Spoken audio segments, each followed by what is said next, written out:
कहकर एक बूढ़ा आदमी रहता था। उसका पत्नी का नाम थी सुमति। उनको बच्चे नहीं थे। दोनों मिलकर एक ठेले के ऊपर पूरी बनाते थे। उधर वे 5 रुपए में ही पूरी बनाकर बेचा करते थे।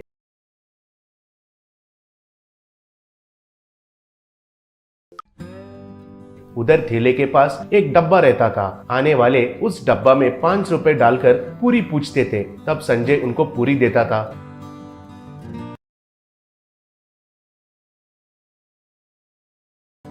पूरी का दाम केवल 5 रुपए ही रहने के वजह से गरीब लोग ज्यादा आकर वे उनका भूख मिटाते थे। संजय को सुमति को पैसों के ऊपर आस नहीं था। एक दिन एक आदमी, संजय जी, जहाँ तक मुझे पता है कई सालों से पूरी बनाकर बहुत कम दाम में बेच रहे हैं। ऐसा है तो आपको इस व्यापार में फायदा कैसा मिलेगा? चीजों का दाम तो बढ़ता ही जा रहा है। आप दाम बढ़ाना है कहकर नहीं सोचते हैं क्या? पूछा। तब संजय, बाबूजी, ये व्यापार कहकर मैं नहीं मान रहा हूँ, सेवा कहकर मान रहा हूँ। हमें तो बच्चे नहीं है, उनको संपत्ति इकट्ठा करके देना है कहकर आस भी नहीं है। हमारे खर्चे के लिए पैसे मिलेंगे तो वही काफी है। जितना गरीब लोगों का भूख मिटाते हैं उतना संतुष्टि हम पाते हैं, कहा। उसी गांव में बब्बर कहकर एक चिल्लर चोर रहता था। वो पिक पॉकेटिंग करके, चेन स्नैचिंग करके उन पैसों से पीकर बहुत मजा करता था। एक बार बब्बर संजय के ठेले के पास आया। उसे बहुत भूख लगा। तब बब्बर, अरे बाप रे, पेट में तो चूहे दौड़ रहे हैं, जेब में 1 रुपए भी नहीं है। अब ये पूरी खाने के लिए 5 रुपए चाहिए। अब कैसे? हाँ, उस डब्बा में 5 रुपए डाले जैसा नाटक करके उस बूढ़े को यकीन दिलाया तो बस है, सोचा। ऐसे बब्बर एक छोटा सा पेपर टुकड़े को उस डब्बा में डालकर पूरी लेकर खाया।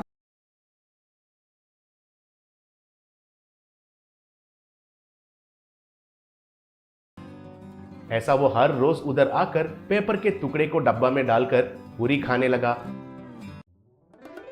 एक दिन संजय, बेटा, तुम हर रोज पैसों के बदले पेपर टुकड़े डालकर खाना खा रहे हो कहकर मुझे पता चल गया है, लेकिन ये गलत है बेटा।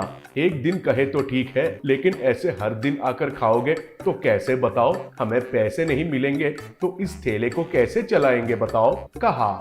तब बब्बर, ए बूढ़े, क्या बक रहे हो? मैं और पेपर के टुकड़े डालना क्या है? मुझे क्या जरूरत है? आफ्टर ऑल 5 रुपए मेरे पास नहीं है, समझ रखे हो क्या? अंधे हो गए हो क्या? किसको पकड़कर क्या बात कर रहे हो, पता है तुम्हें? कहकर गुस्सा से उसका थैले को तोड़ फोड़ करके उल्टा करके उधर से चला गया। उसके वजह से संजय और सुमति बहुत दुखी हुए। एक दिन बब्बर भाग रहा था तो पुलिस उनके पीछे पड़े। बब्बर भागते हुए आकर संजय के ठेले के पास रुककर संजय से, मालिक, आपको प्रणाम करता हूँ। पुलिस मेरे पीछे पड़े हैं, मेरे ऊपर गलत केस लगाने के लिए देख रहे हैं। अगर वे पूछे तो मैं नहीं दिखाई दिया कहिए, प्लीज, कहकर ठेले के पीछे छुप गया। इतने में पुलिस उधर आए। तब ऐसे, वो बड़ा आदमी, इस तरफ कोई भागते हुए आया है क्या? पूछा। तब संजय, हाँ, इधर आया था, लेकिन उस तरफ बहुत तेजी से भागते हुए चला गया, कहकर उस तरफ दिखाया। तब पुलिस उस तरफ भागने लगे। बाद में गब्बर बाहर आकर, मुझे माफ कीजिए, उस दिन मैंने आपके साथ बहुत गलती से बर्ताव किया, फिर भी आप वो मन में नहीं रखे बिना आज आप मुझे बचाए, नहीं तो वे पुलिस मुझे ले जाकर गलत केस लगाकर मुझे जेल भेजते थे, कहा। तब संजय, बेटा, गलत काम किया तो जिंदगी भर ऐसे ही भागना पड़ेगा। एक बार गलती किया तो फिर से गलती करने के लिए ही ये जमाना मौका देती है, इसलिए अब से अच्छे रास्ते में जाओ, कहा।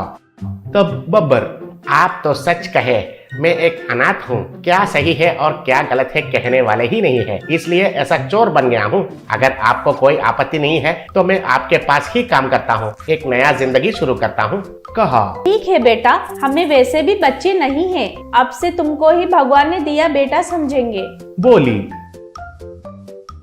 उस दिन से लेकर बब्बर उनके ठेले पर काम करते हुए उनके साथ खुशी से जीने लगा।